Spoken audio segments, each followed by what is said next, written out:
We're seeing property prices begin to cool, though, across the country, at least among established homes. Rising construction costs, though, have driven up the price of new builds, with steel, timber and other products jumping in price. For more on this, I'm joined by the Chief Executive of Master Builders, Denita Wawn. Denita, thanks very much for your time. This has been a very noticeable jump, hasn't it, for new builds and a bit of a disparity with established homes. Talk us through it. It's been really, as we call the construction industry, has been the canary in the inflationary coal mine. We've been experiencing massive spikes in prices for products over the last 12 months, anything up to 30, 40%, that has really seen a significant increase in a cost. And if you compounded by the delays we have in materials due to COVID supply chains, and of course now, with unemployment so low, we also have got not just a problem with materials, but also with not enough people.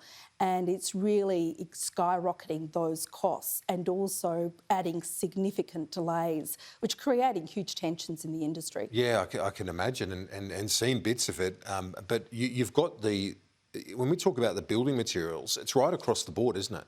It is, unfortunately. We initially saw steel and timber when we were looking at the peak building as a consequence of everyone being locked down and demand suddenly increasing. But now it's all the finishing products as well. And as a consequence, if you have delays in products and increases in products, it means the progress payments aren't paid for quite some time. And that has a detrimental impact in terms of cash flow for builders who are reliant on those progress payments.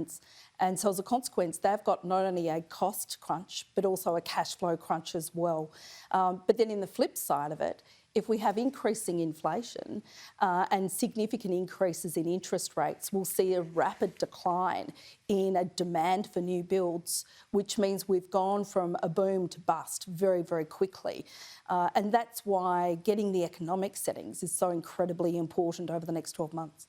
And when you say that, what specifically are you talking about? The monetary settings, the fiscal settings? What are you most concerned about? It's a combination of both, but our biggest concern at the moment is resolving the people shortage.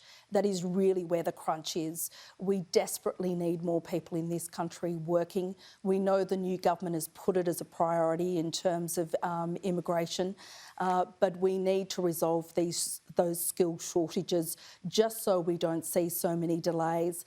We'll see an easing eventually of the material crisis, but the people crisis, we are not seeing an easing of that in the short term.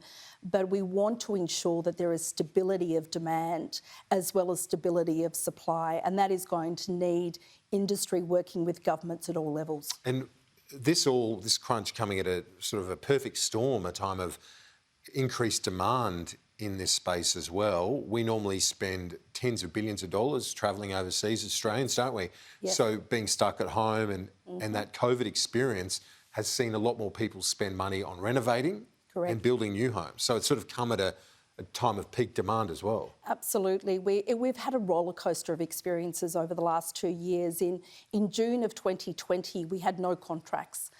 People were cancelling contracts. They weren't signing contracts because they were so concerned they had no jobs, they would have no money.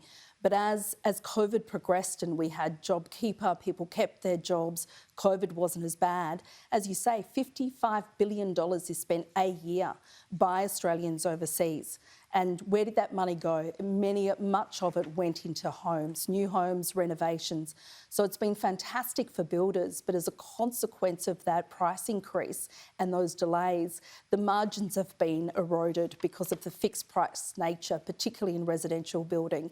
So our builders need to be able to trade out and have new contracts that reflect those price increases. So they've got that continuity of cash flow and continuity of work.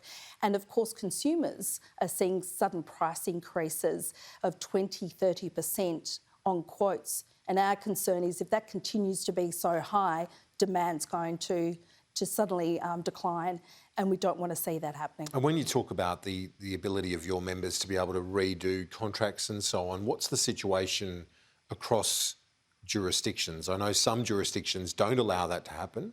In vast What's majority, the position across the country? in vast majority of circumstances, we have fixed price contracts. It's there to protect consumers. Obviously, also banks want to ensure that their clients can afford to pay for what they've signed for. So a lot of fixed price contracts where you can't contract it out, there's some exceptions, but minimal exceptions.